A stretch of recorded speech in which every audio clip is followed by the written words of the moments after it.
ਪੋਖਰਾਣ ਦੇਖ ਰਹੇ ਸਾਰੇ ਦੋਸਤਾਂ ਦਾ ਸਵਾਗਤ। ਮੈਂ ਗੁਰਜਿੰਦਰ ਸਿੰਘ ਭੰਗੂ ਤੇ ਮੇਰੇ ਨਾਲ ਸਿਆਸੀ ਮਾਹਿਰ ਡਾਕਟਰ ਭੇਮਿੰਦਰ ਸਿੰਘ। ਡਾਕਟਰ ਸਾਹਿਬ ਵੈਲਕਮ। बहुत बहुत शुक्रिया, मेहरबानी, धन्यवाद भंगू साहब जी। दोस्तों हर वार की तरह डॉक्टर साहब ਅੱਜ ਸਾਡੇ ਨਾਲ ਸਿਆਸਤ ਦੇ ਜਿਹੜੇ ਵੱਡੇ ਮੁੱਦੇ ਨੇ, ਵੱਡੀਆਂ ਖਬਰਾਂ ਨੇ, ਉਹਦੇ ਤੇ ਗੱਲਬਾਤ ਕਰਨਗੇ ਕਿਉਂਕਿ ਆਪਾਂ ਜਾਣਦੇ ਹਾਂ ਸੂਬੇ ਦੇ ਵਿੱਚ ਨਵੀਂ ਸਰਕਾਰ ਆਮ ਆਦਮੀ ਪਾਰਟੀ ਦੀ ਸਰਕਾਰ ਬਣੀ ਹੋਈ ਹੈ। ਸਰਕਾਰ ਆਪਣੇ ਪੱਧਰ ਉੱਤੇ ਚਾਹੁੰਦੀ ਹੈ ਕਿ ਵੱਡੇ ਬਦਲਾਅ ਹੋਣ। ਭਾਵੇਂ ਮਾਣਯੋਗ ਮੁੱਖ ਮੰਤਰੀ ਲਗਾਤਾਰ ਉਹ ਪੰਜਾਬ ਦੇ ਵਿੱਚ ਵੱਖ-ਵੱਖ ਥਾਵਾਂ ਦੇ ਉੱਤੇ ਜਾ ਕੇ ਆਪਣੀ ਜਾਂਚ ਪੜਤਾਲ ਕਰ ਰਹੇ ਨੇ। ਵੱਡੇ ਭਾਵੇਂ ਉਦਯੋਗ ਕੇਂਦਰ ਹੋਣ ਜਿਨ੍ਹਾਂ ਦੇ ਸੰਬੰਧ ਸਰਕਾਰਾਂ ਦੇ ਨਾਲ ਹੈ, ਜਿਵੇਂ ਬਠਿੰਡਾ ਗਏ ਸੀ ਬੀਤੇ ਕੱਲ੍ਹ ਭਗਵੰਤ ਸਿੰਘ ਮਾਨ। ਉਸੇ ਤਰਜ਼ ਦੇ ਉੱਤੇ ਕਹਿੰਦੇ ਕਿ ਸਹਿਕਾਰੀ ਸਭਾਵਾਂ ਜਿਹੜੀਆਂ ਬਣੀਆਂ ਹੋਈਆਂ ਨੇ ਜਿਹਦੇ 'ਚ ਮਾਰਕਫੈੱਡ ਦਾ ਇੱਕ ਵੱਡਾ ਹਿੱਸਾ ਇਨਵੋਲਵ ਹੈ, ਉਹਦੇ 'ਚ ਕਹਿੰਦੇ ਕਿ ਇਹਦੇ 'ਚ ਸੁਧਾਰ ਦੀ ਲੋੜ ਹੈ ਤੇ ਗੁੰਜਾਇਸ਼ ਸੁਧਾਰ ਦੀ ਹੈਗੀ ਹੈ। ਅਸੀਂ ਸੁਧਾਰ ਕਰਾਂਗੇ, ਉਸ ਮਸਲੇ 'ਤੇ ਗੱਲਬਾਤ ਕਰਾਂਗੇ। ਦੂਜੇ ਪਾਸੇ ਆਪਾਂ ਗੱਲਬਾਤ ਕਰਾਂਗੇ ਸ਼੍ਰੋਮਣੀ ਅਕਾਲੀ ਦਲ ਦੀ। ਸ਼੍ਰੋਮਣੀ ਅਕਾਲੀ ਦਲ ਕਹਿੰਦੇ ਕਿ ਆਪਣੀ ਰੂਪ ਰੇਖਾ ਤੇ ਜੋ ਪਾਰਟੀ ਦਾ ਰੂਪ ਢਾਂਚਾ ਉਹਨੂੰ ਬਦਲਣ ਦੇ ਲਈ ਤਿਆਰ ਹੈ। ਇੱਕ ਪਰਿਵਾਰ ਇੱਕ ਟਿਕਟ ਦੀ ਗੱਲ ਵੀ ਚੱਲਦੀ ਹੈ। ਸੁਖਬੀਰ ਸਿੰਘ ਬਾਦਲ ਹੋਰਾਂ ਵੱਲੋਂ ਪ੍ਰੈਸ ਕਾਨਫਰੰਸ ਕਰਕੇ ਆਪਣੀਆਂ ਗੱਲਾਂ ਰੱਖੀਆਂ ਗਈਆਂ। ਤਮਾਮ ਜੋ ਵੱਡੀ ਲੀਡਰਸ਼ਿਪ ਸੀ ਉਸ ਵੇਲੇ ਲੀਡਰਸ਼ਿਪ ਉਹ ਮੌਜੂਦ ਸੀ। ਸਿੱਧੂ ਮੂਸੇਵਾਲਾ ਕਤਲकांड ਆਪਾਂ ਸਾਰੇ ਜਾਣਦੇ ਹਾਂ, ਗੈਂਗਸਟਰਾਂ ਵੱਲੋਂ ਉਹਨਾਂ ਦੇ ਪਿਤਾ ਨੂੰ ਵੀ ਧਮਕੀ ਦਿੱਤੀ ਗਈ ਸੀ। ਤਾਂ ਹੁਣ ਪੰਜਾਬ ਸਰਕਾਰ ਕਹਿੰਦੀ ਕਿ ਅਸੀਂ ਨਾਲ ਹਾਂ, ਅਸੀਂ ਮੂਸੇਵਾਲਾ ਪਰਿਵਾਰ ਦੇ ਨਾਲ ਆ, ਇਹੋ ਜਿਹੀ ਘਟਨਾ ਹੁਣ ਅਸੀਂ ਨਹੀਂ ਕੋਈ ਹੋਣ ਦੇਵਾਂਗੇ। ਦੂਜੇ ਪਾਸੇ ਜਦੋਂ ਅਸੀਂ ਘਟਨਾਵਾਂ ਦੀ ਗੱਲ ਕਰਦੇ ਹਾਂ, ਧਰਮ ਨੂੰ ਲੈ ਕੇ ਕਿਤੇ ਨਾ ਕਿਤੇ ਜਿਹੜੇ ਸੰਕਟ ਆ, ਜਿਵੇਂ ਆਪਾਂ ਦੇਖਿਆ ਕਿ ਪਿਛਲੇ ਦਿਨੀ ਸਿੱਖ ਤੇ ਈਸਾਈਆਂ ਵਿਚਾਲੇ ਜੋ ਕੁਛ ਆਮੋ ਸਾਹਮਣੇ ਹੋਇਆ, ਉਹਨੂੰ ਲੈ ਕੇ ਭਗਵੰਤ ਮਾਨ ਤੇ ਜਥੇਦਾਰ ਗਿਆਨੀ ਹਰਪ੍ਰੀਤ ਸਿੰਘ ਹੋਰਾਂ ਦੀ ਆਪਸੀ ਮੁਲਾਕਾਤ ਹੋਈ। ਮੁਲਾਕਾਤ ਦੇ ਵਿੱਚ ਕੀ ਗੱਲਾਂ ਬਾਤਾਂ ਹੋਈਆਂ ਉਹਦੇ ਤੇ ਵੀ ਗੱਲਬਾਤ ਕਰਾਂਗੇ। ਤੇ ਡਾਕਟਰ ਸਾਹਿਬ ਗੱਲਬਾਤ ਹੀ ਆਪਾਂ ਇੱਥੋਂ ਹੀ ਸ਼ੁਰੂ ਕਰ ਲੈਂਦੇ ਹਾਂ। ਇੱਕ ਪਾਸੇ ਮਾਣਯੋਗ ਮੁੱਖ ਮੰਤਰੀ ਭਗਵੰਤ ਸਿੰਘ ਮਾਨ, ਦੂਜੇ ਪਾਸੇ ਕਾਰਜਕਾਰੀ ਜਥੇਦਾਰ ਗਿਆਨੀ ਹਰਪ੍ਰੀਤ ਸਿੰਘ। ਮੁਲਾਕਾਤ ਦਾ ਵਿਸ਼ਾ ਆ ਸੀ ਕਿ ਜੋ ਪਿਛਲੇ ਦਿਨੀ ਈਸਾਈ ਭਾਈਚਾਰਾ ਤੇ ਸਿੱਖਾਂ ਦੇ ਵਿਚਾਰ ਮੂਰਤੀਆਂ ਤੋੜਨੀਆਂ ਜਾਂ ਤਮਾਮ ਪ੍ਰੋਗਰਾਮਾਂ ਨੂੰ ਲੈ ਕੇ, ਪ੍ਰੋਗਰਾਮਾਂ ਦੇ ਏਜੰਡਿਆਂ ਨੂੰ ਲੈ ਕੇ ਜੋ ਕੁਛ ਹੋਇਆ, ਉਸ ਵਿਚਾਲੇ ਮੁਲਾਕਾਤ ਹੋਈ ਕਿ ਭਾਈਚਾਰਾ ਅਸੀਂ ਖਰਾਬ ਨਹੀਂ ਹੋਣ ਦੇਵਾਂਗੇ। ਜੀ ਬਿਲਕੁਲ। ਦੇਖੋ, ਸਭ ਤੋਂ ਜ਼ਰੂਰੀ ਹੁੰਦਾ ਕਿ ਤੁਹਾਡਾ ਆਪਸੀ ਭਾਈਚਾਰਾ ਬਣਿਆ ਰਹੇ, ਕਿਉਂਕਿ ਜੇਕਰ ਭੰਗੂ ਸਾਹਿਬ ਭਾਈਚਾਰਾ ਬਣੇਗਾ ਤਾਂ ਲਾਜ਼ਮੀ ਤੌਰ 'ਤੇ ਮੁਲਕ ਜਾਂ ਕੋਈ ਵੀ ਖਿੱਤਾ ਹੈ ਉਹ ਤਰੱਕੀ ਕਰੇਗਾ। ਬਿਨਾਂ ਭਾਈਚਾਰੇ ਤੋਂ ਤੁਸੀਂ ਕੋਈ ਵੀ ਤਰੱਕੀ ਨਹੀਂ ਕਰ ਸਕਦੇ। ਸੋ ਇਸ ਕਰਕੇ ਭਗਵੰਤ ਮਾਨ ਹੋਰਾਂ ਨੇ ਜਿਹੜਾ ਮੈਸੇਜ ਦਿੱਤਾ, ਸੁਨੇਹਾ ਦਿੱਤਾ ਹੈ, ਔਰ ਉਹਦੇ ਵਿੱਚ ਇਹੀ ਗੱਲ ਕਹੀ ਹੈ ਕਿ ਪਿਛਲੇ ਦਿਨਾਂ ਦੇ ਵਿੱਚ ਜਿਸ ਕਿਸਮ ਦੀਆਂ ਜਿਹੜੀਆਂ ਵਿਰੋਧੀ ਪਾਰਟੀਆਂ ਹੁੰਦੀਆਂ ਨੇ ਜਾਂ ਵਿਰੋਧੀ ਧਿਰਾਂ ਹੁੰਦੀਆਂ ਨੇ, ਜਾਂ ਆਪਾਂ ਕਹਿ ਸਕਦੇ ਹਾਂ ਕਿ ਭਾਈਚਾਰਕ ਸਾਂਝ ਨੂੰ ਤੋੜਨ ਵਾਲੇ ਲੋਕ ਨੇ, ਉਹਨਾਂ ਨੇ ਲਗਾਤਾਰ ਇਹ ਕੋਸ਼ਿਸ਼ ਕੀਤੀ ਹੈ, ਚਾਹੇ ਉਹ ਹਿੰਦੂ ਸਿੱਖ ਦਾ ਮਸਲਾ ਹੋਵੇ, ਚਾਹੇ ਈਸਾਈ ਔਰ ਸਿੱਖ ਦਾ ਮਸਲਾ ਹੋਵੇ। ਔਰ ਆਪਾਂ ਸਾਰੇ ਜਾਣਦੇ ਹਾਂ ਕਿ ਪੰਜਾਬ ਇੱਕ ਐਸਾ ਸੂਬਾ ਹੈ ਜਿਹਦੇ ਵਿੱਚ ਵੱਖ-ਵੱਖ ਧਰਮਾਂ ਦੇ ਲੋਕ ਪਿਛਲੇ ਸਦੀਆਂ ਤੋਂ ਰਹਿ ਰਹੇ ਨੇ। ਆਪਾਂ ਇਹ ਨਹੀਂ ਹੈ ਕਿ ਇਹ ਕੋਈ ਪਿਛਲੇ 70-75 ਸਾਲਾਂ ਦੀ ਗੱਲ ਹੈ। ਸਦੀਆਂ ਤੋਂ ਇੱਕੋ ਮੁਲਕ ਦੇ ਵਿੱਚ ਵੱਖ-ਵੱਖ ਧਰਮਾਂ ਦੇ ਲੋਕ ਜਿਹੜੇ ਨੇ ਉਹ ਰਹਿੰਦੇ ਆਏ ਨੇ। ਔਰ ਸਾਡੀ ਤਾਂ ਜਿਹੜੀ ਭਾਰਤ ਦੀ ਜਿਹੜਾ ਸੰਵਿਧਾਨ ਹੈ ਉਹਦੀ ਇਹੀ ਹੈ ਕਿ ਅਨੇਕਤਾ ਦੇ ਵਿੱਚ ਏਕਤਾ, ਯਾਨੀ ਕਿ ਮਤਲਬ ਸਾਰੇ ਲੋਕ ਸਾਂਝੇ ਤੌਰ 'ਤੇ ਮਿਲ ਜੁਲ ਕੇ ਰਹਿਣ। ਇਹ ਸਾਡਾ ਸੰਵਿਧਾਨ ਕਹਿੰਦਾ, ਇਹ ਸਾਡਾ ਕਾਨੂੰਨ ਕਹਿੰਦਾ। ਔਰ ਹਰ ਕਿਸੇ ਨੂੰ ਹੱਕ ਹੋਣਾ ਚਾਹੀਦਾ ਕਿ ਉਹ ਕੋਈ ਵੀ ਧਰਮ ਦਾ ਹੋਵੇ, ਚਾਹੇ ਉਹਨੂੰ ਆਪਣੀ ਖੁਸ਼ਹਾਲੀ ਦੇ ਨਾਲ ਜੀਵੇ। ਪਰ ਇੱਥੇ ਕੀ ਹੈ ਕਿ ਕੁਝ ਜਿਹੜੀਆਂ ਇੱਦਾਂ ਦੀਆਂ ਬਾਹਰਲੀਆਂ ਸ਼ਕਤੀਆਂ ਵੀ ਆਪਾਂ ਕਹਿ ਸਕਦੇ ਹਾਂ, ਜਾਂ ਅੰਦਰੂਨੀ ਤੌਰ 'ਤੇ ਜਿਹੜੇ ਲੋਕ ਨੇ ਉਹ ਜਦੋਂ ਭਾਈਚਾਰਕ ਸਾਂਝ ਨੂੰ ਤੋੜਨ ਦੀ ਕੋਸ਼ਿਸ਼ ਕਰਦੇ ਹੈ, ਔਰ ਪਿਛਲੇ ਦਿਨਾਂ ਦੇ ਵਿੱਚ ਜਿਵੇਂ ਕੋਸ਼ਿਸ਼ ਕੀਤੀ ਗਈ ਹੈ, ਇੱਕ ਬਹੁਤ ਹੀ ਪੰਜਾਬ ਦੇ ਲਈ, ਪੰਜਾਬ ਦੇ ਭਾਈਚਾਰੇ ਦੀ ਮੰਦਭਾਗੀ ਘਟਨਾ ਸੀਗੀ। ਇੱਦਾਂ ਦੀਆਂ ਘਟਨਾਵਾਂ ਨਹੀਂ ਹੋਣੀਆਂ ਚਾਹੀਦੀਆਂ, ਕਿਉਂਕਿ ਆਪਾਂ ਸਾਰੇ ਜਾਣਦੇ ਹਾਂ ਕਿ ਗੁਰੂ ਸਾਹਿਬ ਨੇ ਤਾਂ ਜਿਹੜਾ ਹੈਗਾ ਸਾਂਝੀਵਾਲਤਾ ਦਾ ਸੰਦੇਸ਼ ਦਿੱਤਾ ਹੈ। ਸੋ ਇਸ ਕਰਕੇ ਜੇਕਰ ਕੋਈ ਦਿੱਕਤ ਹੈ ਤਾਂ ਲਾਜ਼ਮੀ ਤੌਰ 'ਤੇ ਉਹ ਵਿਚਾਰਧਾਰਕ ਤੌਰ 'ਤੇ ਉਹਨੂੰ ਨਜਿੱਠਿਆ ਜਾਣਾ ਚਾਹੀਦਾ। ਮੰਨ ਲਓ ਆਪਾਂ ਕਹਿੰਦੇ ਹਾਂ ਕਿ ਈਸਾਈ ਧਰਮ ਦੇ ਲੋਕ ਜਿਹੜੇ ਨੇ ਉਹ ਸਿੱਖੀ ਦੇ ਵਿੱਚ ਇੰਟਰਫੀਅਰ ਕਰ ਰਹੇ ਨੇ। ਹੁਣ ਸਵਾਲ ਇਹੀ ਹੁੰਦਾ ਭੰਗੂ ਸਾਹਿਬ ਕਿ ਉਹ ਕਿੰਨਾ ਕਮਜ਼ੋਰੀਆਂ ਦਾ ਫਾਇਦਾ ਉਠਾ ਰਹੇ ਨੇ, ਜਾਂ ਤਾਂ ਅਸੀਂ ਉਹਨਾਂ ਕਮਜ਼ੋਰੀਆਂ ਨੂੰ ਦੂਰ ਕਰੀਏ। ਜੇਕਰ ਸਾਡੇ ਗੁਰੂ ਗ੍ਰੰਥ ਸਾਹਿਬ ਦੇ ਵਿੱਚ ਜਾਤ ਪਾਤ ਨੂੰ ਖਤਮ ਕਰਨ ਦੀ ਗੱਲ ਕੀਤੀ ਗਈ ਹੈ, ਊਚ ਨੀਚ ਦੀ ਜਿਹੜੀ ਬਰਾਬਰੀ ਦੀ ਗੱਲ ਕੀਤੀ ਗਈ ਹੈ, ਊਚ ਨੀਚ ਦਾ ਕੋਈ ਫਰਕ ਜਿਹੜਾ ਹੈਗਾ ਉਹ ਨਹੀਂ ਮੰਨਿਆ ਜਾਂਦਾ। ਵੱਖ-ਵੱਖ ਜਾਤਾਂ ਨੂੰ ਲੈ ਕੇ, ਵੱਖ-ਵੱਖ ਧਰਮਾਂ ਨੂੰ ਲੈ ਕੇ ਸਾਰਿਆਂ ਨੂੰ ਬਰਾਬਰ ਦਾ ਰੁਤਬਾ ਦਿੱਤਾ ਗਿਆ। ਪਰ ਇੱਥੇ ਆਪਾਂ ਕੀ ਦੇਖਦੇ ਹਾਂ ਕਿ ਪਿਛਲੇ ਲੰਬੇ ਸਮੇਂ ਤੋਂ ਜਿਹੜੀ ਸਾਡੀ ਸਿੱਖੀ ਹੈ ਉਹਦੇ ਵਿੱਚ ਕਿਸ ਕਿਸਮ ਦੇ, ਖਾਸ ਤੌਰ 'ਤੇ ਜਦੋਂ ਅਸੀਂ SGPC ਦਾ ਰੋਲ ਦੇਖਦੇ ਹਾਂ ਸਿੱਖੀ ਦੇ ਵਿੱਚ, ਕਿਉਂਕਿ SGPC ਇਸ ਲਈ ਬਣਾਈ ਜਾਂਦੀ ਹੈ, ਸਿੱਖਾਂ ਦੇ ਰਾਹੀਂ ਬਹੁਤ ਵੱਡੀਆਂ ਜਿਹੜੀਆਂ ਅਸੀਂ ਕੁਰਬਾਨੀਆਂ ਕੀਤੀਆਂ, ਬਹੁਤ ਵੱਡੇ ਸੰਘਰਸ਼ ਲੜੇ SGPC ਨੂੰ ਬਣਾਉਣ ਦੇ ਲਈ ਅੰਗਰੇਜ਼ਾਂ ਦੇ ਖਿਲਾਫ। ਉਹਨਾਂ ਦਿਨਾਂ ਦੇ ਵਿੱਚ ਚਾਹੇ ਗੁਰਦੁਆਰਾ ਸਾਹਿਬ ਨੂੰ ਆਜ਼ਾਦ ਕਰਾਉਣ ਦੀ ਗੱਲ ਹੋਵੇ ਮਹੰਤਾਂ ਤੋਂ, ਜਾਂ ਹੋਰ ਇਦਾਂ ਦੀਆਂ ਜਿਹੜੀਆਂ ਘਟਨਾਵਾਂ ਵਾਪਰੀਆਂ ਸੀ ਉਹਨਾਂ ਵੇਲਿਆਂ ਦੇ ਵਿੱਚ, ਤਾਂ ਉੱਥੋਂ ਇੱਕ SGPC ਕੈਸੀ ਪ੍ਰਬੰਧਕ ਕਮੇਟੀ ਨਿਕਲ ਕੇ ਸਾਹਮਣੇ ਆਈ ਸੀਗੀ, ਜਿਹਦੇ ਜ਼ਿੰਮੇਵਾਰੀ ਸੀ ਕਿ ਸਿੱਖੀ ਦਾ ਫੈਲਾਅ ਕਿਵੇਂ ਕਰਨਾ ਹੈ, ਸਿੱਖ ਧਰਮ ਨੂੰ ਕਿਵੇਂ ਉੱਪਰ ਲੈ ਕੇ ਜਾਣਾ ਹੈ, ਔਰ ਸਿੱਖ ਧਰਮ ਦੇ ਜਿਹੜਾ ਹੈਗਾ ਲੋਕਾਂ ਦੇ ਵਿੱਚ ਜਿਹੜੇ ਵੱਖ-ਵੱਖ ਜਿਹੜੇ ਖਿੱਤਿਆਂ ਦੇ ਵਿੱਚ ਲੋਕ ਰਹਿੰਦੇ ਨੇ ਉਹਨਾਂ ਦੇ ਵਿੱਚ ਆਪਣੀ ਗੱਲ ਕਿਵੇਂ ਰੱਖਣੀ ਹੈ। ਇਹ ਇੱਕ ਜ਼ਿੰਮੇਵਾਰੀ ਬਣਦੀ ਸੀਗੀ SGPC ਦੀ, ਪਰ ਆਪਾਂ ਸਾਰੇ ਜਾਣਦੇ ਹਾਂ ਕਿ SGPC ਨੇ ਆਪਣਾ ਜੋ ਬਣਦਾ ਰੋਲ ਹੈ ਉਹ ਨਹੀਂ ਨਿਭਾਇਆ, ਔਰ ਉਹਦਾ ਨਤੀਜਾ ਕੀ ਨਿਕਲਿਆ? ਉਹਦਾ ਨਤੀਜਾ ਇਹੀ ਹੋਇਆ ਕਿ ਸਿੱਖੀ ਦੇ ਵਿੱਚ ਬਹੁਤ ਸਾਰੇ ਜਿਹੜੇ ਸੀਗੇ ਅਲੱਗ-ਅਲੱਗ ਭਾਈਚਾਰੇ ਬਣ ਗਏ, ਅਲੱਗ-ਅਲੱਗ ਗੁਰਦੁਆਰਾ ਸਾਹਿਬ ਬਣ ਗਏ, ਔਰ ਇੱਥੋਂ ਤੱਕ ਕਿ ਸ਼ਮਸ਼ਾਨ ਘਾਟ ਵੀ ਜਿਹੜੇ ਨੇ ਵੱਖਰੇ ਹੋ ਗਏ। ਸੋ ਇਸ ਕਰਕੇ ਜਿੰਨਾ ਚੀਜ਼ਾਂ ਨੂੰ ਲੈ ਕੇ ਸਿੱਖੀ ਅੱਗੇ ਵਧਣੀ ਚਾਹੀਦੀ ਸੀਗੀ ਉਹ ਨਹੀਂ ਵੱਧ ਪਾਈ, ਔਰ ਉਹਦਾ ਫਾਇਦਾ ਜਿਹੜੇ ਨੇ ਵੱਖ-ਵੱਖ, ਚਾਹੇ ਉਹ ਡੇਰੇ ਹੋਣ, ਚਾਹੇ ਇੱਦਾਂ ਦੇ ਵੱਖ-ਵੱਖ ਧਰਮ ਹੋਣ, ਉਹ ਉਹਨਾਂ ਨੂੰ ਮਿਲਦਾ ਇੱਥੇ ਨਜ਼ਰ ਆ ਰਿਹਾ। ਸੋ ਇਸ ਕਰਕੇ ਮੈਂ ਇਹੀ ਕਹਿਣਾ ਚਾਹੁੰਦਾ ਕਿ ਇਸ ਚੀਜ਼ ਨੂੰ ਸਮਝਣ ਦੀ ਲੋੜ ਹੈ, ਔਰ ਆਪਣੀਆਂ ਕਮਜ਼ੋਰੀਆਂ ਨੂੰ ਦੂਰ ਕਰਨ ਦੀ ਲੋੜ ਸੀਗੀ, ਪਰ ਦੂਰ ਹੋਣ ਦੀ ਬਜਾਏ ਉਹ ਕਮਜ਼ੋਰੀਆਂ ਸਗੋਂ ਹੋਰ ਵੱਧਦੀਆਂ ਜਾ ਰਹੀਆਂ ਨੇ, ਔਰ ਉਹਦਾ ਫਾਇਦਾ ਜਿਹੜਾ ਹੈਗਾ ਵੱਖ-ਵੱਖ ਧਰਮਾਂ ਦੇ ਲੋਕਾਂ ਨੂੰ ਮਿਲ ਰਿਹਾ ਹੈ, ਵੱਖ-ਵੱਖ ਭਾਈਚਾਰਿਆਂ ਦੇ ਲੋਕਾਂ ਨੂੰ ਮਿਲ ਰਿਹਾ ਹੈ। ਸੋ ਵੱਡੀ ਗੱਲ ਇਹੀ ਹੈ ਕਿ ਸਿੱਖਾਂ ਨੂੰ ਜਾਂ ਸ਼੍ਰੋਮਣੀ ਕਮੇਟੀ ਨੂੰ ਆਪਣੀ ਜ਼ਿੰਮੇਵਾਰੀ ਜ਼ਰੂਰ ਸਮਝਣੀ ਚਾਹੀਦੀ ਹੈ, ਔਰ ਇਸ ਤਰ੍ਹਾਂ ਦੀਆਂ ਘਟਨਾਵਾਂ ਜਿਹੜੀਆਂ ਨੇ ਉਹ ਨਹੀਂ ਹੋਂਦ ਵਿੱਚ ਆਉਣੀਆਂ ਚਾਹੀਦੀਆਂ।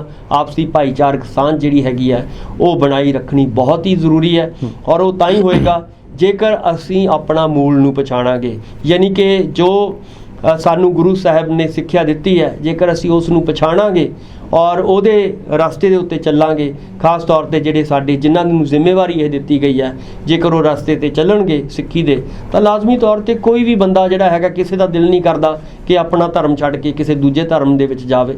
ਸੋ ਇਸ ਕਰਕੇ ਉਹ ਲੋਕ ਜਿਹੜੇ ਅੱਜ ਸਿੱਖੀ ਤੋਂ ਦੂਰ ਹੋ ਰਹੇ ਨੇ ਉਹ ਸਾਡੇ ਨਾਲ ਜੁੜਨਗੇ ਲਾਜ਼ਮੀ ਤੌਰ 'ਤੇ, ਔਰ ਸਿੱਖੀ ਨੂੰ ਹੀ ਮਜ਼ਬੂਤ ਕਰਨ ਦੀ ਲੋੜ ਹੈ, ਕਿਉਂਕਿ ਸਿੱਖੀ ਇੱਕ ਐਸਾ ਧਰਮ ਹੈ ਦੁਨੀਆ ਦੇ ਵਿੱਚ ਜਿਹੜਾ ਸਭ ਤੋਂ ਵਧੀਆ ਔਰ ਖੂਬਸੂਰਤ ਤੇ ਇਨਕਲਾਬੀ ਧਰਮ ਹੈ। ਸੋ ਇਸ ਕਰਕੇ ਸਿੱਖੀ ਨੂੰ ਜਿਹੜਾ ਹੈਗਾ, ਆਪਾਂ ਕਹਿੰਦੇ ਸਿੱਖੀ ਖੰਡਿਓ ਤਿੱਖੀ ਜਿਹੜੀ ਹੈਗੀ ਹੈ ਉਹ ਰਹਿਣੀ ਚਾਹੀਦੀ ਹੈ, ਔਰ ਉਹ ਸਿੱਖੀ ਜਿਹੜੀ ਹੈਗੀ ਹੈ ਗੁਰੂ ਸਾਹਿਬ ਵਾਲੀ ਸਿੱਖੀ ਹੋਣੀ ਚਾਹੀਦੀ ਹੈ, ਨਾ ਕਿ ਕਿਸੇ ਹੋਰ ਵਾਲੀ ਸਿੱਖੀ। ਆਪਾਂ ਸਾਰੇ ਜਾਣਦੇ ਹਾਂ ਕਿ ਜਿਹੜੀ ਅੱਜ ਦੀ ਸਿੱਖੀ ਹੈ ਉਹ ਅਸਲੀ ਸਿੱਖੀ ਤੋਂ, ਗੁਰੂ ਸਾਹਿਬ ਦੀ ਸਿੱਖੀ ਤੋਂ ਬਹੁਤ ਦੂਰ ਚਲੀ ਗਈ ਹੈ, ਜਿਹਦਾ ਨਤੀਜਾ ਅੱਜ ਸਾਨੂੰ ਭੁਗਤਣਾ ਪੈ ਰਿਹਾ ਭੰਗੂ ਸਾਹਿਬ। ਜੀ ਬਿਲਕੁਲ ਡਾਕਟਰ ਸਾਹਿਬ ਹੁਣ ਆਪਾਂ ਧਰਮ ਤੋਂ ਸਿਆਸਤ ਵਾਲੇ ਪਾਸੇ ਆਉਂਦੇ ਹਾਂ। ਪੰਜਾਬ ਸਰਕਾਰ ਚਾਹੁੰਦੀ ਹੈ ਕਿ ਗਰਾਊਂਡ ਲੈਵਲ ਤੋਂ ਕੰਮ ਅੱਗੇ ਵਧੇ, ਭਾਵੇਂ ਤਮਾਮ ਉਹਨਾਂ ਵੱਲੋਂ ਉਪਰਾਲੇ ਕੀਤੇ ਵੀ ਗਏ ਨੇ। ਇਸ ਤੋਂ ਅੱਗੇ ਜਾ ਕੇ ਉਹ ਸਰਕਾਰੀ ਸੇਵਾਵਾਂ ਦੀ ਗੱਲ ਕਰਦੀ ਹੈ। ਪੰਜਾਬ ਦੀ ਕੈਬਨਿਟ, ਮੁੱਖ ਮੰਤਰੀ ਤੇ ਪੂਰੀ ਟੋਟਲ ਆਲ ਓਵਰ ਪੰਜਾਬ ਸਰਕਾਰ, ਜਿਵੇਂ ਮਿਲਕ ਫੈਡ ਦਾ ਦੌਰਾ ਕੀਤਾ ਭਗਵੰਤ ਮਾਨ ਨੇ, ਉਸ ਤੋਂ ਬਾਅਦ ਬਠਿੰਡੇ ਬੀਤੇ ਕੱਲ੍ਹ ਬਠਿੰਡੇ ਗਏ, ਉਹ ਤਮਾਮ ਹੋਰ ਛੋਟੇ ਸਟੈਪ ਪੰਜਾਬ ਸਰਕਾਰ ਲੈਂਦੀ ਹੋਈ ਨਜ਼ਰ ਆ ਰਹੀ ਹੈ। ਕਿਵੇਂ ਦੇਖਦੇ ਹੋ ਇਹਨੂੰ? ਦੇਖੋ, ਕਿਸੇ ਵੀ ਖਿੱਤੇ ਨੇ, ਕਿਸੇ ਵੀ ਮੁਲਕ ਨੇ, ਕਿਸੇ ਵੀ ਸਟੇਟ ਨੇ ਜੇਕਰ ਤਰੱਕੀ ਕਰਨੀ ਹੈ, ਖਾਸ ਤੌਰ 'ਤੇ ਕਿਸਾਨੀ ਨੇ, ਤਾਂ ਬਿਨਾਂ ਜਿਹੜਾ ਹੈਗਾ ਕੋਆਪਰੇਟਿਵ ਸਿਸਟਮ ਨੂੰ ਡਿਵੈਲਪ ਕੀਤਿਆਂ ਉਹ ਕੋਈ ਵੀ ਜਿਹੜਾ ਹੈਗਾ ਖਿੱਤਾ ਤਰੱਕੀ ਨਹੀਂ ਕਰਦਾ। ਚਾਹੇ ਆਪਾਂ ਕਿਸਾਨੀ ਦੇਖ ਲਓ, ਚਾਹੇ ਕਿਸਾਨੀ ਦੇ ਉੱਤੇ, ਕਿਸਾਨੀ ਜਿਹੜੇ ਦੇ ਵੱਖ-ਵੱਖ ਧੰਦਿਆਂ ਦੇ ਉੱਤੇ ਪਲਣ ਵਾਲੇ ਜਿਹੜੇ ਸਹਾਇਕ ਧੰਦੇ ਨੇ ਉਹਨਾਂ ਦੀ ਗੱਲ ਕਰੀਏ, ਔਰ ਇਹਦੀ ਐਗਜ਼ਾਮਪਲ ਸਾਨੂੰ ਗੁਜਰਾਤ ਦੇ ਵਿੱਚ ਬਹੁਤ ਵਧੀਆ ਐਗਜ਼ਾਮਪਲ ਅਮੂਲ ਦੀ ਮਿਲਦੀ ਹੈ। ਅਮੂਲ ਦੇ ਸਿਸਟਮ ਦੇ ਨਾਲ ਰਾਹੀਂ ਉਹਨਾਂ ਨੇ ਪੂਰੇ ਗੁਜਰਾਤ ਦੇ ਜਿਹੜੇ ਛੋਟਾ ਕਿਸਾਨ ਸੀਗਾ ਜਾਂ ਛੋਟਾ ਜਿਹੜਾ ਕਾਰੋਬਾਰੀ ਸੀਗਾ ਉਸ ਨੂੰ ਕਿਵੇਂ ਡਿਵੈਲਪ ਕੀਤਾ, ਔਰ ਅੱਜ ਅਮੂਲ ਕਿੱਥੇ ਪਹੁੰਚ ਗਈ। ਪਰ ਸਾਡੇ ਜਿਹੜਾ ਹੈਗਾ ਕੁਝ ਕਮੀਆਂ ਹੋਣ ਕਰਕੇ, ਜਿਵੇਂ ਭਗਵੰਤ ਮਾਨ ਇਸ਼ਾਰਾ ਕਰ ਰਹੇ ਨੇ ਕਿ ਸਾਡੀਆਂ ਜਿਹੜੀਆਂ ਪਿਛਲੇ 70-75 ਸਾਲਾਂ ਦੀਆਂ ਇਹ ਜਿਹੜੀਆਂ ਕੋਆਪਰੇਟਿਵ ਸਿਸਟਮ ਸੀਗਾ, ਇਹਦੇ ਵਿੱਚ ਕਮੀਆਂ ਹੋਣ ਕਰਕੇ, ਚਾਹੇ ਉਹ ਮਿਲਕ ਫੈਡ ਹੋਵੇ, ਚਾਹੇ ਉਹ ਵੇਰਕਾ ਦਾ ਮਿਲਕ ਪਲਾਂਟ ਹੋਵੇ, ਇਹਦੇ ਵਿੱਚ ਜਿਹੜੀਆਂ ਕਿਤੇ ਨਾ ਕਿਤੇ ਦਿੱਕਤਾਂ ਜ਼ਰੂਰ ਆਈਆਂ ਨੇ, ਜਿਹਦੇ ਕਰਕੇ ਕਾਫੀ ਨੁਕਸਾਨ ਪੰਜਾਬੀਆਂ ਨੂੰ ਝੱਲਣਾ ਪਿਆ। ਖਾਸ ਤੌਰ 'ਤੇ ਜਿਹੜਾ ਛੋਟਾ ਕਾਰੋਬਾਰੀ ਹੈ, ਜਿਹੜਾ ਵੱਖ-ਵੱਖ ਧੰਦਿਆਂ ਨੂੰ, ਛੋਟੇ ਧੰਦਿਆਂ ਨੂੰ ਕਰਨਾ ਚਾਹੁੰਦਾ ਹੈ, ਉਹਨੂੰ ਉਸ ਕਿਸਮ ਦੀ ਮਿਹਨਤ ਉਹਦੇ ਪੱਲੇ ਨਹੀਂ ਪੈਂਦੀ ਜਿਸ ਕਿਸਮ ਦਾ ਉਹ ਹੱਕਦਾਰ ਹੈ। ਸੋ ਇਸ ਕਰਕੇ ਇਹ ਸਾਰੇ ਸਿਸਟਮ ਦੇ ਵਿੱਚ ਬੁਨਿਆਦੀ ਚੇਂਜਿਸ, ਬੁਨਿਆਦੀ ਤਬਦੀਲੀਆਂ ਜਿਹੜੀਆਂ ਨੇ ਉਹ ਲਿਆਉਣ ਦੀ ਲੋੜ ਹੈ, ਔਰ ਭਗਵੰਤ ਮਾਨ ਇਹੀ ਗੱਲ ਕਹਿ ਰਹੇ ਨੇ ਕਿ ਜੇਕਰ ਅਸੀਂ ਇਹਦੇ ਵਿੱਚ ਕੁਝ ਚੇਂਜਸ ਕਰਾਂਗੇ ਤਾਂ ਸਾਡੇ ਜਿਹੜੇ ਪ੍ਰੋਡਕਟ ਨੇ, ਸਾਡੀ ਜਿਹੜੀ ਸਮਾਲ ਸਕੇਲ ਇੰਡਸਟਰੀ ਹੈ ਉਹ ਡਿਵੈਲਪ ਹੋਏਗੀ, ਔਰ ਸਾਡੇ ਕਿਸਾਨ ਦਾ, ਸਾਡੇ ਮਜ਼ਦੂਰ ਦਾ ਜੋ ਬਣਾਇਆ ਹੋਇਆ ਸਮਾਨ ਹੈ ਉਹ ਲੋਕਾਂ ਦੇ ਵਿੱਚ ਜਾਏਗਾ, ਔਰ ਜਿਹੜਾ ਮਹਿੰਗਾ ਸਮਾਨ ਉਹਨਾਂ ਨੂੰ, ਆਮ ਗ੍ਰਾਹਕਾਂ ਨੂੰ ਖਰੀਦਣ ਲਈ ਮਜਬੂਰ ਹੋਣਾ ਪੈਂਦਾ ਹੈ, ਉਹੀ ਗ੍ਰਾਹਕ ਜਿਹੜੇ ਨੇ, ਜੇਕਰ ਉਹ ਸਸਤਾ ਮਾਲ ਜਿਹੜਾ ਹੈਗਾ ਕੋਆਪਰੇਟਿਵ ਸਿਸਟਮ ਦੇ ਰਾਹੀਂ ਬਣੇਗਾ, ਉਹ ਜੇਕਰ ਖਰੀਦਿਆ ਜਾਏਗਾ ਤਾਂ ਲਾਜ਼ਮੀ ਤੌਰ ਤੇ ਇਹਦੇ ਨਾਲ ਪੰਜਾਬੀਆਂ ਦਾ ਫਾਇਦਾ ਹੋਏਗਾ।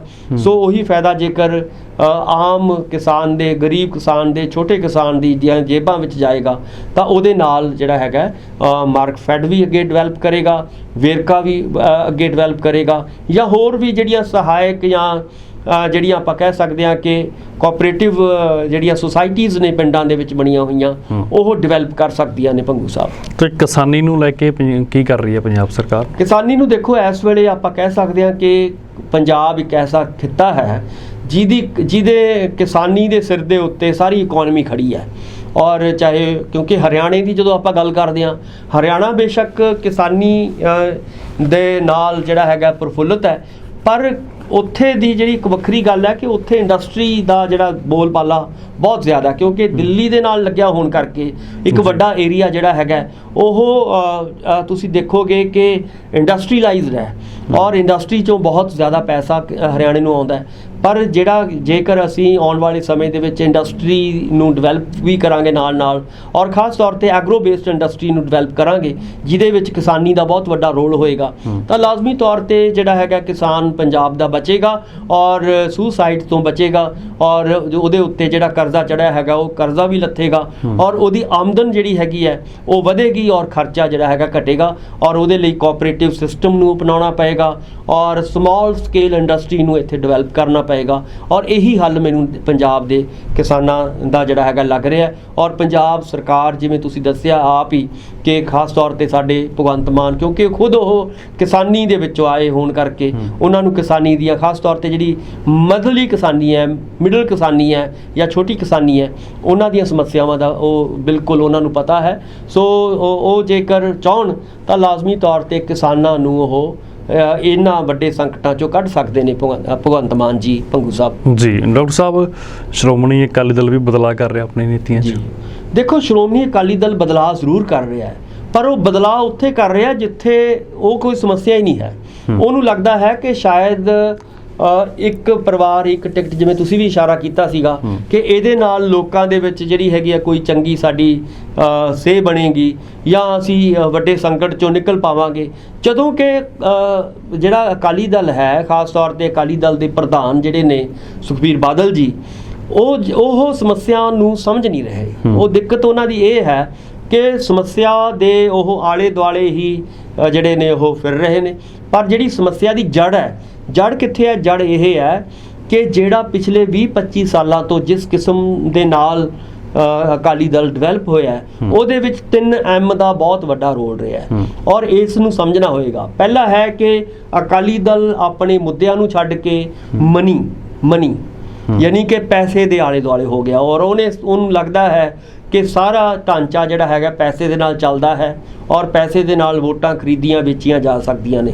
ਇੱਕ ਤਾਂ ਉਹਦੇ ਉੱਤੇ ਫੋਕਸ ਹੋ ਗਿਆ, ਮੁੱਦਿਆਂ ਨੂੰ ਛੱਡ ਦਿੱਤਾ ਗਿਆ, ਪੰਥਕ ਏਜੰਡਿਆਂ ਨੂੰ ਛੱਡਿਆ ਗਿਆ, ਔਰ ਇੱਕ ਖਾਸ ਤਰ੍ਹਾਂ ਦੀ ਜਿਹੜੀ ਪੋਲਿਟਿਕਸ ਉਹ ਲਿਆਂਦੀ ਗਈ।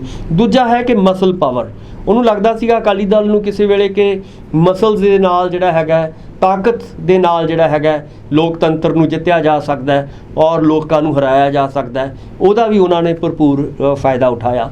ਤੀਜਾ M ਹੈ ਮੀਡੀਆ। ਅਕਾਲੀ ਦਲ ਨੂੰ ਇਹ ਸ਼ਾਇਦ ਲੱਗਦਾ ਸੀਗਾ ਕਿਸੇ ਵੇਲੇ ਕਿ ਮੀਡੀਆ ਦੇ ਉੱਤੇ ਆਪਣਾ ਜਿਹੜਾ ਹੈਗਾ ਕਬਜ਼ਾ ਕਰ ਲਓ, ਔਰ ਮੀਡੀਆ ਦੇ ਨਾਲ ਲੋਕਾਂ ਨੂੰ ਭਰਮਾ ਲਓ, ਔਰ ਤੁਸੀਂ ਜਿਵੇਂ ਲੋਕਾਂ ਨੂੰ ਚਾਹੋਗੇ ਉਵੇਂ ਜਿਹੜੇ ਹੈਗੇ ਲੋਕ ਤੁਹਾਨੂੰ ਵੋਟ ਪਾ ਦੇਣਗੇ। ਇੱਕ ਉਹਨਾਂ ਨੇ ਮੀਡੀਆ ਦਾ ਵੀ ਸਹਾਰਾ ਲਿਆ। ਪਰ ਹੁਣ ਕੀ ਹੈ ਕਿ ਲੋਕ ਇਹ ਸਮਝ ਚੁੱਕੇ ਨੇ।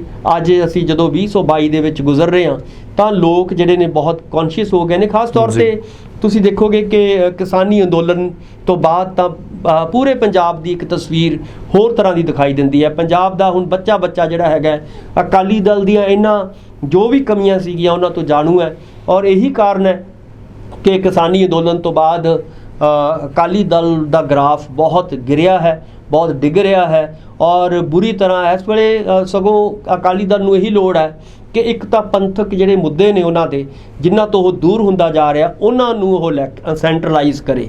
ਦੂਜਾ ਹੈ ਕਿ ਜਿਹੜਾ ਉਹਨਾਂ ਨੇ ਕਦੇ ਵੀ ਕਿਸੇ ਵੇਲੇ ਇਹ 3M ਨੂੰ ਵਰਤਣ ਦੀ ਕੋਸ਼ਿਸ਼ ਕੀਤੀ ਸੀ ਉਹਦੇ ਤੋਂ ਥੋੜ੍ਹਾ ਜਿਹਾ ਉਹ ਦੂਰ ਹੋਵੇ ਔਰ ਜੈਨੂਅਨ ਪੰਜਾਬ ਦੇ ਸਾਂਝੇ ਮੁੱਦਿਆਂ ਨੂੰ, ਚਾਹੇ ਉਹ ਕਿਸੇ ਵੀ ਤਰ੍ਹਾਂ ਦੇ ਮੁੱਦੇ, ਚਾਹੇ ਉਹ ਆਰਥਿਕ ਮੁੱਦੇ ਨੇ, ਚਾਹੇ ਉਹ ਸਮਾਜਿਕ ਮੁੱਦੇ ਨੇ, ਚਾਹੇ ਧਾਰਮਿਕ ਮੁੱਦੇ ਨੇ, ਇਹਨਾਂ ਵੱਖ-ਵੱਖ ਮੁੱਦਿਆਂ ਨੂੰ ਅਕਾਲੀ ਦਲ ਦੀ ਇੱਕ ਜ਼ਿੰਮੇਵਾਰੀ ਬਣਦੀ ਹੈ ਵੱਡੀ ਕਿ ਉਹ ਮੁੱਦਿਆਂ ਨੂੰ ਉਠਾਵੇ, ਖਾਸ ਤੌਰ ਤੇ ਗਰੀਬ ਲੋਕਾਂ ਦੇ ਮੁੱਦਿਆਂ ਨੂੰ। ਜਿਵੇਂ ਹੁਣ ਈਸਾਈ ਧਰਮ ਦਾ ਹੀ ਮੁੱਦਾ ਮੰਨ ਲਓ ਕਿ ਉਹਨਾਂ ਨੂੰ, ਅਕਾਲੀ ਦਲ ਨੂੰ ਇਹ ਚਾਹੀਦਾ ਹੈ ਕਿ ਲੋਕ ਈਸਾਈ ਧਰਮ ਵੱਲ ਕਿਉਂ ਜਾ ਰਹੇ ਨੇ, ਇਹ ਵੱਡਾ ਸਵਾਲ ਹੈ ਅਕਾਲੀ ਦਲ ਦੇ ਸਾਹਮਣੇ ਹੋਣਾ ਚਾਹੀਦਾ ਕਿ ਕਿਉਂ ਉਹ ਦੂਸਰੇ ਧਰਮਾਂ ਵੱਲ ਜਾ ਰਹੇ ਨੇ, ਕਿਉਂ ਸਾਡੇ ਸਿੱਖ ਜਿਹੜੇ ਨੇ ਉਹ ਵੱਖ-ਵੱਖ ਡੇਰਿਆਂ ਵੱਲ ਜਾ ਰਹੇ ਨੇ। ਸੋ ਇਹਨਾਂ ਦੇ ਉੱਤੇ ਆਪਣਾ ਜਿਹੜਾ ਹੈਗਾ એનર્ਜੀ ਲਾਏ, ਇਹਨਾਂ ਦੇ ਬਾਰੇ ਸੋਚੇ, ਇਹਨਾਂ ਨੂੰ ਸਮਝੇ ਔਰ ਉਹਨਾਂ ਦਾ ਹੱਲ ਕਰਨ ਦੀ ਕੋਸ਼ਿਸ਼ ਕਰੇ, ਤਾਂ ਅਕਾਲੀ ਦਲ ਦੁਬਾਰਾ ਰਿਵਾਈਵ ਹੋ ਸਕਦਾ ਹੈ। ਜੇਕਰ ਇਦਾਂ ਦੇ ਏਜੰਡੇ ਲੈ ਕੇ ਆਏਗਾ ਜਿਵੇਂ ਤੁਸੀਂ ਦੱਸ ਰਹੇ ਹੋ ਕਿ ਇੱਕ ਪਰਿਵਾਰ ਇੱਕ ਜਿਹੜੀ ਹੈਗੀ ਹੈ ਇੱਕੋ ਟਿਕਟ ਮਿਲੇਗੀ, ਤਾਂ ਇਹ ਕੋਈ ਬਹੁਤੇ ਵੱਡੇ ਮੁੱਦੇ ਨਹੀਂ ਹੈਗੇ। ਆਪਾਂ ਸਾਰੇ ਜਾਣਦੇ ਹਾਂ ਕਿ ਅਕਾਲੀ ਦਲ ਦੇ ਵਿੱਚ ਇਹ ਜਿਹੜੀ ਪਰੰਪਰਾ ਹੈ ਇਹ ਬਹੁਤੀ ਕਾਮਯਾਬ ਨਹੀਂ ਹੋ ਸਕਦੀ। ਤੁਸੀਂ ਦੇਖੋਗੇ ਕਿ ਖੁਦ ਅਕਾਲੀ ਦਲ ਦੇ ਪ੍ਰਧਾਨ ਸਾਹਿਬ ਨੇ ਇਸ ਵੇਲੇ, ਉਹਨਾਂ ਦੇ ਫਾਦਰ ਸਾਹਿਬ ਰਹੇ ਨੇ ਔਰ ਉਹਨਾਂ ਨੂੰ ਕੱਲੀ ਟਿਕਟ ਨਹੀਂ ਦਿੱਤੀ ਗਈ, ਉਹਨਾਂ ਨੂੰ ਅਹੁਦੇਦਾਰੀਆਂ ਵੀ ਜਿਹੜੀਆਂ ਸੀ ਇੱਕੋ ਪਰਿਵਾਰ ਨੂੰ ਕਿੰਨੀਆਂ ਅਹੁਦੇਦਾਰੀਆਂ ਦਿੱਤੀਆਂ ਗਈਆਂ, ਇੱਕੋ ਪਰਿਵਾਰ ਦੇ ਵਿੱਚੋਂ ਹੀ ਵੱਡੇ ਮਿਨਿਸਟਰ ਲਗਾਏ ਗਏ, ਇੱਕੋ ਪਰਿਵਾਰ ਦੇ ਵਿੱਚੋਂ ਹੀ ਲੋਕ ਸਭਾ ਦੀਆਂ ਟਿਕਟਾਂ ਵੀ ਦਿੱਤੀਆਂ ਗਈਆਂ। ਸੋ ਕਹਿਣ ਦਾ ਮਤਲਬ ਹੈ ਕਿ ਇਤਿਹਾਸ ਅਕਾਲੀ ਦਲ ਦਾ ਇਸ ਗੱਲ ਦਾ ਗਵਾਹ ਹੈ ਕਿ ਉਹ ਇਸ ਬੁਨਿਆਦ ਦੇ ਉੱਤੇ ਨਹੀਂ ਟਿਕ ਸਕਦਾ। ਸੋ ਜਿਹਦਾ ਨਤੀਜਾ ਹੈ ਕਿ ਹੌਲੀ-ਹੌਲੀ ਅਕਾਲੀ ਦਲ ਆਮ ਲੋਕਾਂ ਤੋਂ ਦੂਰ ਹੁੰਦਾ ਜਾ ਰਿਹਾ। ਸੋ ਉਮੀਦ ਹੈ ਕਿ ਜਿਹੜੀਆਂ ਗੱਲਾਂ ਆਪਾਂ ਅੱਜ ਕੀਤੀਆਂ ਨੇ ਉਹਦੇ ਉੱਤੇ ਅਕਾਲੀ ਦਲ ਫੋਕਸ ਕਰੇਗਾ ਔਰ ਆਪਣੀਆਂ ਗਲਤੀਆਂ ਨੂੰ ਸੁਧਾਰੇਗਾ ਤੇ ਅੱਗੇ ਵਧਣ ਦੀ ਕੋਸ਼ਿਸ਼ ਕਰੇਗਾ। ਜੀ ਡਾਕਟਰ ਸਾਹਿਬ, ਇੱਕ ਆਖਰੀ ਖਬਰ, ਸਿੱਧੂ ਮੂਸੇਵਾਲਾ ਹੋਰਾਂ ਦਾ ਗੋਲੀਆਂ ਮਾਰ ਕੇ ਕਤਲ ਕਰਤਾ ਗਿਆ ਸੀ, ਹੁਣ ਉਹਦੇ ਫਾਦਰ ਸਾਹਿਬ ਨੂੰ ਧਮਕੀਆਂ ਮਿਲ ਰਹੀਆਂ ਨੇ, ਪੰਜਾਬ ਸਰਕਾਰ ਕਹਿੰਦੀ ਕਿ ਅਸੀਂ ਨਾਲ ਆ। ਦੇਖੋ, ਨਾਲ ਹੋਣਾ ਵੀ ਚਾਹੀਦਾ, ਮੈਂ ਨਹੀਂ ਕਹਿੰਦਾ, ਕਿਉਂਕਿ ਸਰਕਾਰਾਂ ਤੋਂ ਬਿਨਾਂ ਜਿਹੜਾ ਹੈਗਾ ਕੋਈ ਵੀ ਜਿਹੜੇ ਗੈਂਗਸਟਰ ਨੇ ਉਹ ਨਹੀਂ ਪਨਪ ਸਕਦੇ।